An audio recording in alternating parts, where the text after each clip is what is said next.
Kenapa kok kami untuk berusaha di Carica? Karena kebetulan waktu saya masih kuliah, ibu saya bekerja di toko oleh-oleh dan rumah makan. Dari situ melihat bahwa ternyata di rumah makan itu banyak wisatawan yang ke situ, dan kalau mereka beli oleh-oleh paling utama adalah Carica. Dan dari situ akhirnya saya minta ibu saya untuk bisa, Bu, belajar cara mengolah Carica gimana. Dan kemudian setelah selesai kuliah S1 dulu, saya akhirnya ke rumah dan langsung fokus untuk mengembangkan Carica ini agar bisa dijual dan diterima masyarakat. Waktu di awal dulu, orang tua saya pun juga meminta saya untuk bisa mencari kerja seperti harapan orang tua di desa. Dulu kuliah di jurusan pendidikan, pengen anaknya menjadi PNS guru, tapi saya sampaikan ke orang tua bahwa, Bu, insya Allah saya bisa mencari rezeki dengan cara yang lain dan insya Allah akan lebih maksimal gitu. Jadi ketika orang tua saya meminta saya untuk daftar kerja di mana-mana, saya memilih untuk, Bu, saya akan memulai usaha. Dan kebetulan waktu kuliah juga saya udah mencoba untuk beberapa kali usaha walaupun akhirnya gagal. Tapi di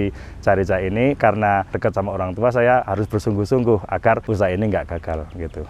Alhamdulillah kami memulai usaha ini dengan saya yang lulusan SPD dulu hanya bermodal sekitar nominal 1 juta rupiah, itu aja untuk membeli sebuah alat mesin press yang kayak pop es itu di pinggir jalan. Jadi itu masih sederhana banget, dan untuk biaya produksi kami untuk produksi 1 hari aja uangnya sudah habis gitu. Makanya kami di awal membuat target adalah bagaimana caranya yang penting cash flow-nya jalan dulu gitu. Jadi belum kepikiran untuk bikin tempat, belum kepikiran untuk punya lahan sendiri dan sebagainya. Tapi di awal memang semuanya seperti kalau saya Chief Everything Officer gitu ya, apa-apa dilakukan sendiri, mulai dari produksi, mengemas sampai menjual kita lakukan sendiri. Tapi makin lama makin perlahan kita akhirnya untuk produksi kita bikinkan sistem sehingga karyawan-karyawan dari tetangga-tetangga terdekat kita akhirnya bisa ikut bekerja dan belajar sedikit-sedikit terkait manajemen, mulai dari produksi akhirnya ke pemasaran, keuangan dan sebagainya gitu.